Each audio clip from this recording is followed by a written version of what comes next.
Welcome back to another episode of the Casey Campbell Podcast. Casey Campbell with you, of course. Pleased to be joined by the one, the only Nathan Solomon, the managing editor of the Podium Finish, who will be, of course, heading to Pocono this weekend after a trip at New Hampshire. Hi, Nathan. Hello, how are you? Thanks for having me. Yeah, it's good. It's good to have you back on here. So coming off an interesting weekend in New Hampshire. First off, how was it? I know you stayed. Well, Okay, why don't you explain? it's certainly longer than I signed up for. Obviously, the rain out Sunday, and then yeah, stayed till Monday. I mean, good races all around. All three races, including the modified race, were very good. But I was hoping not to stay till Monday, but we were there until Monday. Yeah. So let's talk about this weekend. Of course, a lot of storylines coming from both Cup and Xfinity, and then we'll of course preview Pocono later on. Let's start with Cup. Of course, the race got rained into Monday. I think this is like I don't know. It's like I know weather has been an interesting factor all across the country this year, but I know the Northeast has been hammered with rain, especially of course in the Vermont, New Hampshire area. So of course, some obviously Sunday got rained out, but Monday, um, yeah, it was an interesting race. Martin Truex Jr. won, and now we're all wondering if he's going to come back or not. Yeah, no, for sure. Well, first, I think a lot of people are wondering, like, all right, why was the race canceled on Sunday? So I thought I'd mention this because, Yeah, Sunday afternoon it stopped raining for quite a while. I think I left the track area around 2 o'clock or so, and the sun was actually out. Like the sun was out. The clouds were kind of breaking up a little bit. Um, so people at around the track at least were like, all right, why aren't we racing? Why did they call it so early? Well, I think more than anything, it was a safety issue, and it was because of the flooding.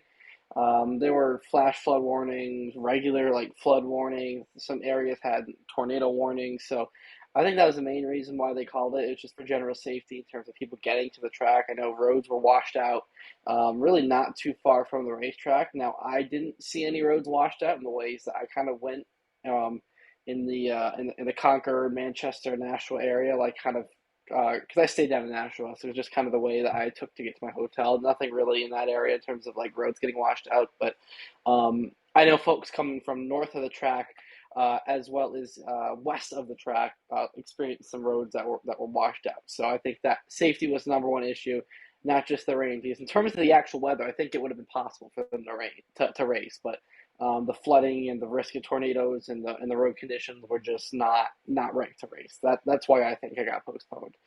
Anyway, shifting gears to the Cup race once it happened on Monday. I mean, it's kind of self-explanatory though. I mean, Martin Truex Jr. When he wins them, I mean he beats everybody bad. I mean, they're not close races. He's been so dominant at Loudon over his career. He's just never gotten that victory. Last year was another example. He led like half the race, and then kind of got bogged back after a two-tire stop.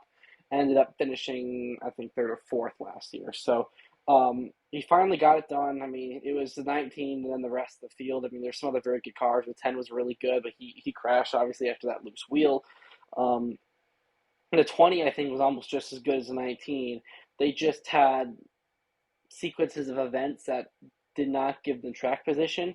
They had some bad pit stops. There's a couple times where I think they took four, maybe the leaders took two.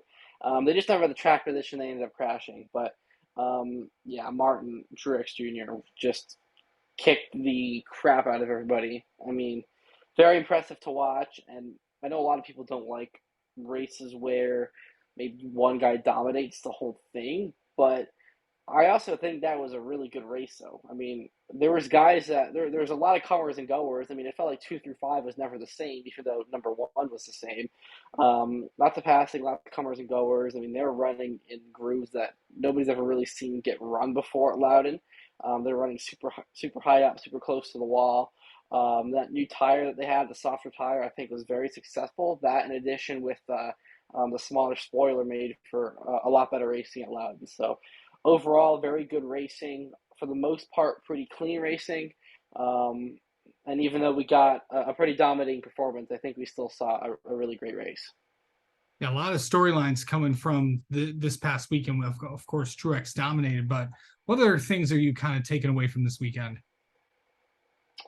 I mean, I keeping with the theme here, keeping with Truex. I mean, he kind of is back in that championship contending form. I mean, we didn't really see that for a couple of years. I mean, from like 2020 to 2022, he kind of had 3 years where they're just a little bit off.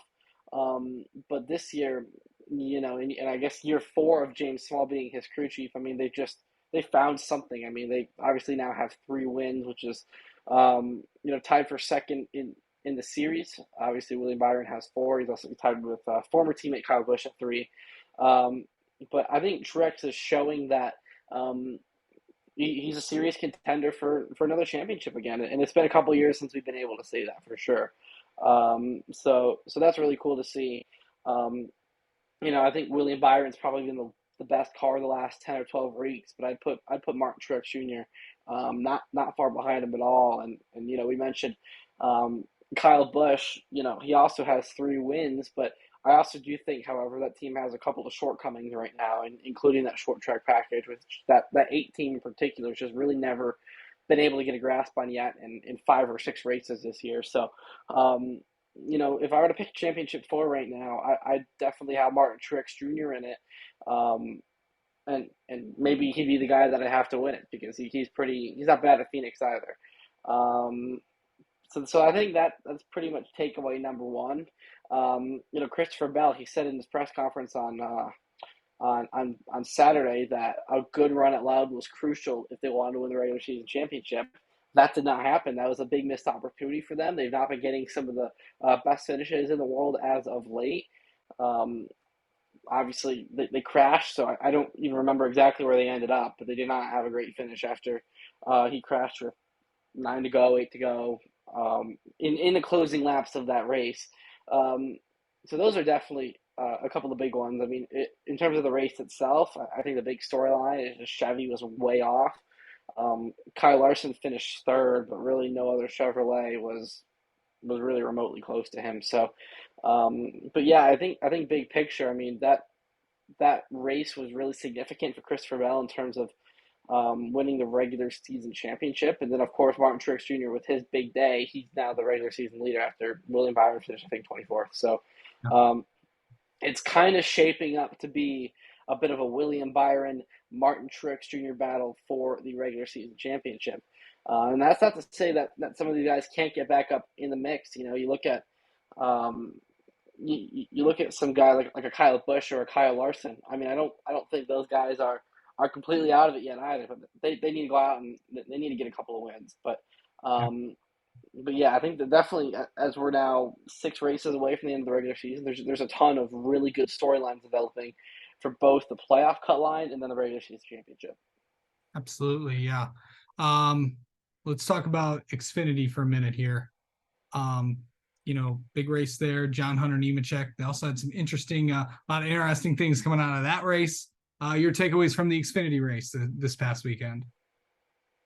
Yeah, I mean, I think same thing in Xfinity. The best car won. John Hunter Nemechek also pretty much dominated that race. I think he led 155 of 200, and well, it was NASCAR overtime, so I think it was like 206 laps is what Yeah. it ended up being. But I mean, John Hunter Nemechek is also catching fire right now. That's 2 in a row for him.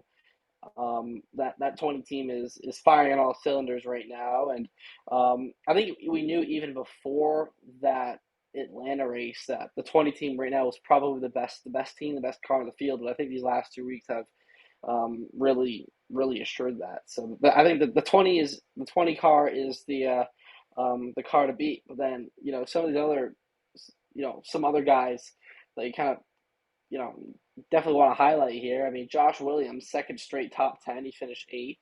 How about Mason Massey finishing 10th? Yeah.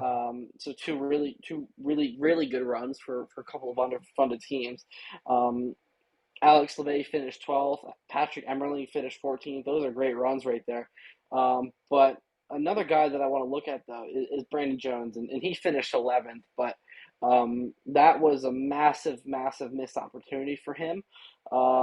He was one of the best cars. He was probably the third or fourth best car, and was definitely capable enough of staying in the mix, and on some of these late restarts. And there's a couple late restarts in that race. You never know what could happen. Yeah. He ended up sliding through turn one and basically going from like third to like 15th. Ended up driving back to like 11th. But for a team that's really struggled all year, just another missed opportunity for that 9 team, and that's just been the theme for them. They've just not been able to put races together. So I was really looking at Brandon Jones having a really good run, and maybe starting to build a little momentum with something. But even though he finished 11th, which is really one of his better results of the year, believe it or not, it after qualifying fifth and running towards the front all day, it was a really big opportunity for him to go out and have a big day, and he did not do that. Yeah. Yeah. Right now he is currently 60 points below the cut line. So, with there's not many races left to go, because obviously they have the most races until their playoffs begin. Of course, next week at Pocono, then they head to Road America, then Michigan, then of course the Indy Road Course, Watkins Glen, Daytona, Darlington, and Kansas, and that is it. So not a lot of time for those guys to get above the cut line. All right. We are going to Pocono this weekend, the Tricky Triangle. By the way, speaking of Pocono, a programming note, a very special guest is joining the channel tomorrow to preview Pocono. That, of course, is a good friend of the channel. Pocono track president Ben May will be on here tomorrow to talk about that. And by the way, speaking of this channel, if you can like, share, and subscribe, that would be much appreciated. But let's talk about Pocono this coming weekend. Of course, before we get into previewing the weekend, we have to talk about what happened there last year, because you were in the action with everything that happened last year at Pocono. Probably, I know you and I have known each other for a few years, and you told me this is probably the craziest weekend you've been a part of covering a race weekend. Just kind of describe. No doubt. What I know you kind of did this last year when you were on here, but kind of remind everybody what that was like. I mean, what didn't happen that weekend? I mean, in the Cup Series alone, I mean, geez, Cup Series. I mean, unfortunately, started with Saturday. Kurt Busch obviously backing his car into the wall in qualifying, um, getting injured, or what's essentially been a career-ending injury, which is very unfortunate. That, of course, led to an opportunity for Ty Gibbs to make his Cup Series debut. Very highly anticipated Cup Series debut. Obviously, nobody expected it to be what it was, but with him being, I think, no doubt the top prospect in the sport, it was obviously massive. So that alone was a huge storyline. We had a couple of L2 penalties throughout the week. We had, I think, both front row cars and both Legacy Motor Club cars had L2 penalties because of that week. I think I want to say one of the organizations had one Saturday in like Tech, and then one of them had him following Pocono. Yeah. Of course, in the race, Denny gets back at Ross, runs him into the wall. Ross crashes. Denny wins. Kyle Busch finishes second, except both get disqualified for tape on the front of the car. So, yeah, that was a wild weekend. I will never forget the moment when they came over the loudspeaker in the media center and said that the 18 and the 11 had been disqualified. Yeah, I'll tell you that. Craziness. So of course, it's going to be a busy weekend. Of course, Cup, Xfinity trucks, and ARCA will all be there. And it all starts on Friday. Of course, ARCA trucks and Xfinity practice and qualifying will all be on Friday, and which would then be followed by the ARCA race. Saturday will be Cup Series qualifying, and then of course the truck race and the Xfinity race, and then of course Sunday the Cup race. We haven't really talked about trucks yet in this episode, so I guess we'll talk about them. There's only 2 more races left in the season. Of course, last year this was the cutoff race, heading into the playoffs. But the cutoff race this year is actually at Richmond, which will be the following week. But taking a look at the standings right now, if I'm guys like, obviously the top 6 spots are good to go. I mean, Majeski's plus 95. I think he's, unless something catastrophic happens, I think he's safe. But if I'm Matt Benedetto, Nick Sanchez, Matt Crafton, or Stuart Friesen, it's going to be quite the battle I'm getting in. And then, what if your guys like Tanner Gray, Chase Purdy, Tyler Ankrum, Jake Garcia, and down the line, it's gonna be pressure time to get a good result, or they're in must win territory. Yeah, for sure. I mean, I think we're looking at basically five guys for two spots. Um, because I mean, in a sense, in terms of pointing your way, obviously Matthew Yeah. Benadetta's +5, Nick Sanchez +2, Matt Crafton +1, Stuart Friesen -1. I mean, those three guys or four guys, excuse me, are obviously so tight right now. If you're those four guys, you're not really trying to do anything stupid, but at the same time, you just gotta have a really good point stay. You have to get stage points. I mean, that is going to be important, and that's something that we'll certainly be paying attention to at Pocono. Who can get the most stage points? And those stages they're quick stages. I mean, the stage breaks are lap 15 and lap 30. I mean, it's a short race. It's only 60 laps. It's only 150 miles. I mean, this race is a sprint. So if you're one of those four guys, you need to run top 10 all day long. I mean, there's not a whole lot of room for error, especially in a long race like this. I mean, if you go to Richmond next week, I mean, I think that's 250 laps. There's a little bit more room for error, but you got to run up front all day at Pocono and maximize points. Then Tanner Gray currently 12th right now, 24 points below the cut line. He can still point his way in. He's got to have two really good weeks. He's going to need a little bit of help, but he can still point his way in. Then you go down to 13th. You look at Chase Purdy. He's -49. Mathematically, yes, he could still point his way in. Realistically, no. So for guys, 13th and backs, any of your full-time guys, so like we'll name Chase Purdy, Tyler Ankrum, Jake Garcia, Daniel Dye, Raja Cruz, Taylor Gray, Haley Deacon, Colby Howard, Brett Holmes, Dean Thompson, Timmy Hill, Wallace Allen, Spencer Boyd. Um, those are the guys that they're gonna have to win to get in. So, Yeah. um, any of those guys that I mentioned, I mean, I think we'll see a lot of aggressive strategy from them. Oh yeah. They're not going to be, planning their strategy based on stage points. They'll be planning on strategy to go out and win races. I mean, win one of those races, excuse me. I mean, we're not going to see green flag pit stops at Pocono. Um, it'll be a two-stop race. It should only need to be a one-stop race, but I'd have to imagine that teams will pit after both stages. Um, so yeah, I mean, it's just a matter of maybe depending on how the cautions fall, one of those guys that need to win to get in, see what kind of strategy that they can play to, maybe get themselves on the front row with a late restart. For sure. Of course, Xfinity and Cup will also be there as well. What do we see in both those races? Yeah, well, I mean, actually, really for all these races, I mean, especially Xfinity and trucks, we've got some regulars from the Cup Series coming down. I mean, we got Christopher Bell, we've got Kyle Busch, we've got Ross Chastain in the truck race.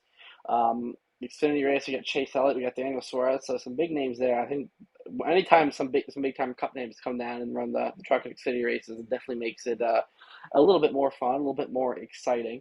Right. Um, but yeah, for Xfinity, I mean, I kind of just you know, said it a few minutes ago. I mean, the last 2 weeks have been dominated by John Hunter Nemechek. Obviously, like I said, he's won two in a row. So I think the big thing is right now is who else is gonna win? Is can Junior Motorsports finally rack off a couple of victories? I mean, in terms of points earning drivers, only six Xfinity drivers have won races this year. Yeah. John Hunter's won four, Austin Hill's won three, Cole Custer's won two at the last two road courses. Justin Allgaier, Chandler Smith, Sammy Smith, Jeb Burton all have one win. The rest of the guys are winless. So you look at a Josh Berry, he has 11 top tens, but hasn't won a race. Won three or four last year. Yeah. Daniel Hemrick hasn't won a race. Sheldon Creed and Sam Mayer and Riley Herbst are all looking for their first Xfinity wins, period. And then you got Parker Kligerman below the cut line there, or excuse me, he's not, well, basically like on the cut line, but he is below the cut line. I was looking at this Yep. wrong. Yeah, he is. But yeah, I mean, who's going to step up and win next in the Xfinity series? I mean, um, I think all of these different drivers kind of have their own storylines. Like if they end up going to victory lane, so I'm looking at at one of these guys that are in the playoff picture right now, that don't have a win to finally go out and win a race. I mean, I'd like to see Junior Motorsports finally find a way to kind of get things rolling. They've been really quiet this year, and if you're Josh Berry and you know you're going to Cup next year, you definitely want to show that you deserve it and go out and start winning a couple races. So I'm looking at guys like Josh Berry or a Sheldon Creed or a Sam Mayer to go out and maybe win that race on Saturday. Yeah. Yeah, I mean, Sheldon Creed has come close a lot of times. Josh Berry has ran well. We've seen Sam Mayer run well. It just depends on when a lot of these. It's definitely going to be interesting. It's definitely going to be crunch time. By the way, I know you mentioned Cup drivers. This is the last in the over in the trucks. Forgot to mention this. This is the last race that the Cup drivers will be racing in trucks. I don't think they are allowed to race at Richmond next week. Correct. So that should be interesting to see if any of them can do it. All right. Well, Nathan, have a fun trip to Pocono. We will obviously check in with you sometime later on. And before we go, what's coming up on the podium finish? I mean, a lot of Pocono content for sure. Yeah. Just general race coverage content, a lot more than usual since we'll be at the track. We had a lot last weekend, so be sure to check out the Podium Finish to get caught up on all your loud stuff. And then all weekend long, we'll have plenty of stuff coming from the Tricky Triangle and some other content that will get released after the fact as well. So Yeah. um, also feel free to check out my Twitter at nsali02. I'll have plenty of interviews and updates on there as well. Awesome. All right. Nathan, thanks so much. We'll talk to you soon. Thank you.